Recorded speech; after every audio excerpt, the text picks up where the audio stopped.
Bonjour, ici Thierry, agriculteur d'aujourd'hui. Alors je voulais vous présenter dans cette nouvelle vidéo de mon défi, une vidéo par jour pendant un mois, un petit souci qu'on rencontre de temps en temps au niveau de l'agriculture, ce sont les dégâts de gibier. Alors je vais vous montrer un peu en quoi ça consiste. Alors ici, si vous voulez, au niveau de la parcelle, on va pouvoir voir facilement au sol, eh ben, j'ai plein de petites crottes de lapin. Voilà, et donc j'ai du blé qui est mangé. Voilà, qui a été mangé au niveau de ses feuilles, hein, on peut le voir ici. Alors ça a été bien grignoté, ouais, c'est peut-être un peu flou, désolé.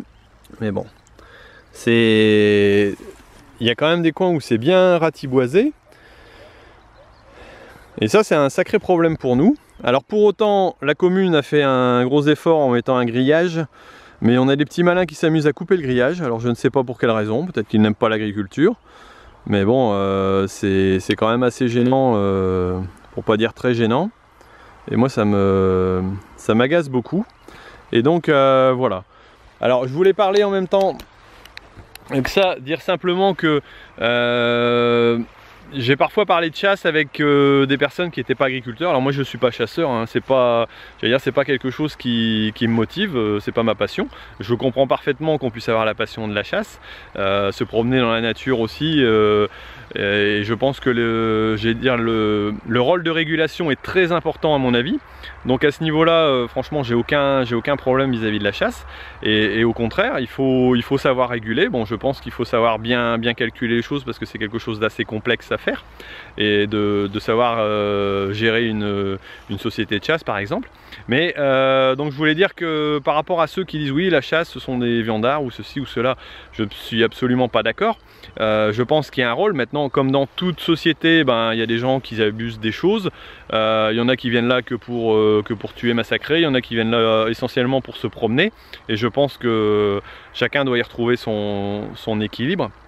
Mais bon, vous avez pu voir un peu les dégâts que ça peut faire. Si, je m'imagine à peine si on ne pouvait pas avoir de chasse, parce que là derrière, sur les terris en l'occurrence, on chasse régulièrement. Et pour autant, il y en a encore parce que c'est difficile à réguler. Je ne sais pas si vous voyez les talus là derrière moi, mais aller passer là-dedans, même si vous avez des chasses autorisées, c'est quasiment impossible. Donc, heureusement qu'il y a cette régulation qui est faite pour pouvoir apporter un équilibre à la nature, et ça me paraît hyper important. Donc voilà, c'était un peu le message que je voulais vous donner aujourd'hui.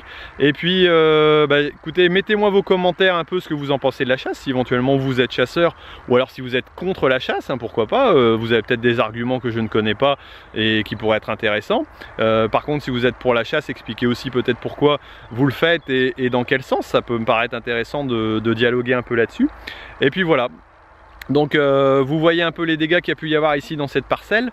C'est la 3e ou 4e année consécutive. L'année dernière j'avais des carottes, j'avais la moitié du champ qui a été bouffé quasiment par les lapins. Donc c'est quand même très préjudiciable. Et même s'il y a des assurances qui couvrent ce genre de dégâts, au bout d'un moment ça arrête et puis ça devient compliqué. Donc voilà, j'espère que dans l'avenir ça va s'améliorer, qu'on va réussir à trouver une solution pour cette parcelle parce que c'est problématique. Et je pense que tous ceux qui sont en zone de proximité, de route ou de choses comme ça, d'autoroute même ou de voies ferrées, ont parfois ces problèmes-là et c'est difficile à enrayer une fois que c'est parti. Donc voilà, surtout mettez-moi vos commentaires. Alors si vous avez apprécié cette vidéo, mettez-moi un petit pouce vers le haut. Et puis si vous n'avez pas aimé, dites je n'aime pas. Et puis surtout, si vous voulez, vous pouvez partager ces vidéos, c'est le but du jeu, pour apprendre à mieux faire connaître l'agriculture d'aujourd'hui. Allez, je vous laisse et puis à demain pour une nouvelle vidéo.